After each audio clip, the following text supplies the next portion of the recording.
Hello, my friends. This is Dr. Jeannie Barrow.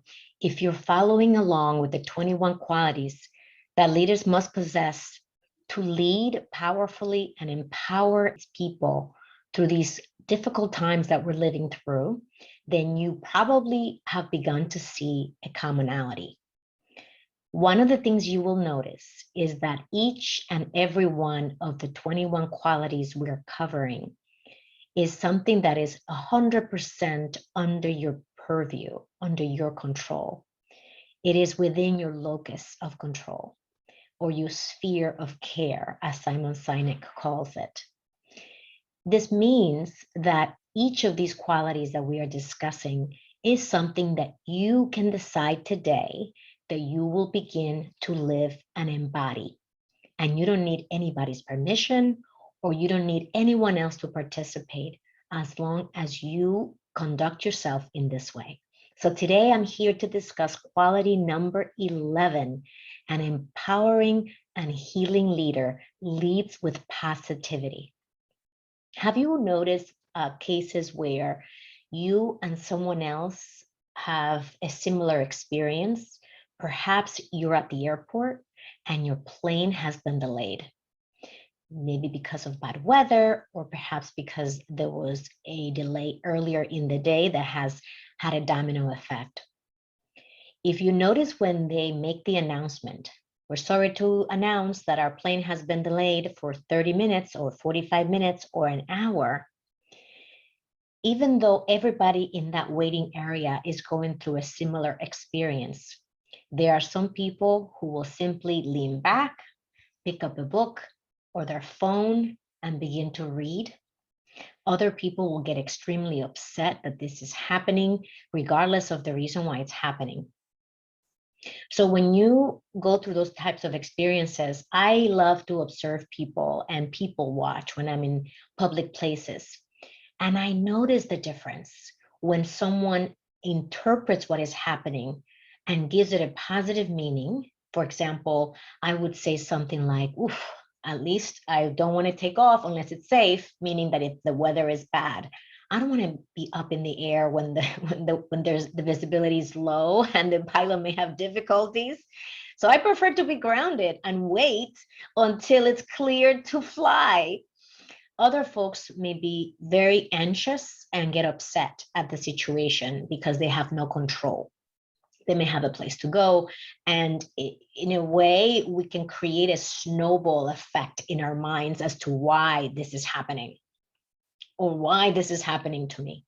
So bringing the positivity to the situations will make a world of difference, especially when you're leading your team. It is no surprise that we are surrounded by bad news, left, right, up, and down. Wherever we look today, there is negative news.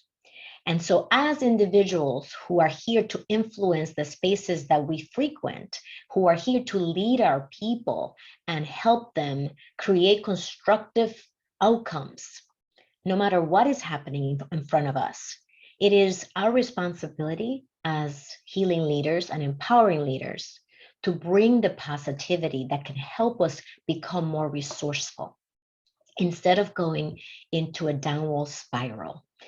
There is something to be said about being genuine, which we already spoke about, authenticity. A healing leader is authentic. It's one thing to acknowledge what is going on and also to be positive. In other words, we don't put our head in the sand and pretend like nothing is happening. On contrary, we actually acknowledge that this is the situation. These are the challenges in front of us. And here's how we're going to move forward. Number one, we're going to huddle and decide what is the best way to move forward. Let's come up with ideas together. Let's brainstorm.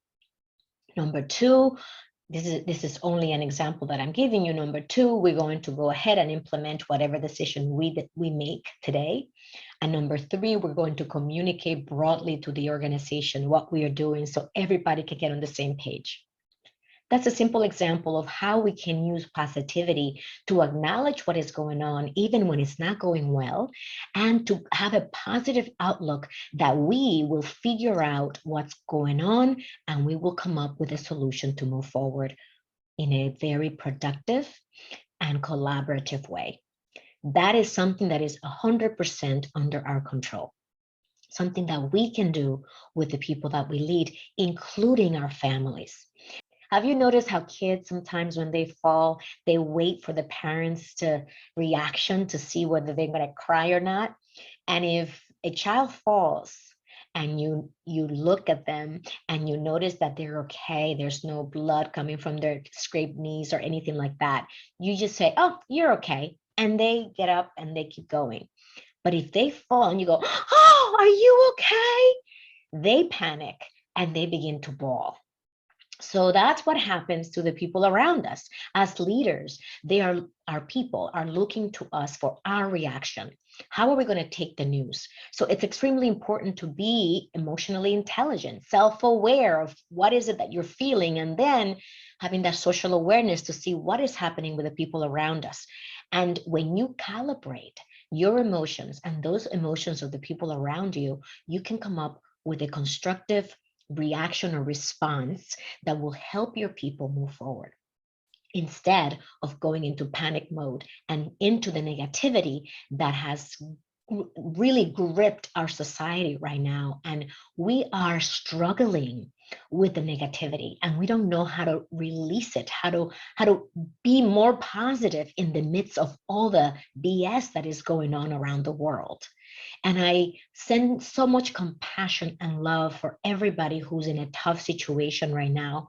I know that I'm privileged to be sitting here, shooting this video, sharing this thought of being positive with you, because I know that many of us don't have that same luxury to be in our comfortable offices, shooting a video and sharing it in social media.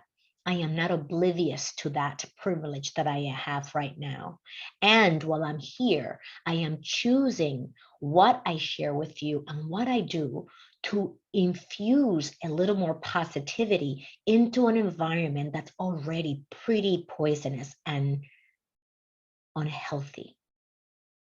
This is me doing my part in helping to create more positivity in the workplace so that our employees, our leaders, our companies, our clients, our organizations can thrive in performing the services and products and doing what we're here to do, and also take care of each other, take care of our society, ensure that we can continue to sustain what we are doing. And that if we realize that we can, that we take the right steps to move in the right direction. Thank you so much for sticking with us during these 21 qualities that leaders must possess. If you have missed any of the previous videos, I invite you to go to executivebound.com/strategies, where I have compiled all the videos for you. So if you missed one of them, you don't have to worry. You can catch up. And if you want to continue to share with your people, your leaders, the strategies that I'm sharing in these videos, please feel free to share those videos with them as well. If you haven't picked up your copy of Healing Leadership, I highly recommend that you do. That's where I share the research, the field study that I did with 41 of the leaders who participated in my study, who are across industries and also all types of backgrounds. And it's their insights that surface these 21 qualities that I share in Healing Leadership. We have so much to do as leaders. We have such a big responsibility. And I want to help you develop these skill sets from a place of calm and abundance, knowing that there's always a next level for us to reach, not from a place of scarcity and fear and instilling pain and letting you know that you're less than because you don't have these qualities. Instead, please share with me which of these qualities, or even if the quality of positivity is resonating with you, and which of the other qualities that I've already shared with you, 10 and the 11th being today, which of those resonate with you the most? And if you're not using these qualities, I invite you to begin to implement them in your everyday life as a leader. And if you are, congratulations, continue to do the job and know that you are role modeling for your team and the people that you lead how to be an empowering and healing leader. You know where to find me. I'm always reachable at callwithginny.com, and I hope to see you soon. Bye.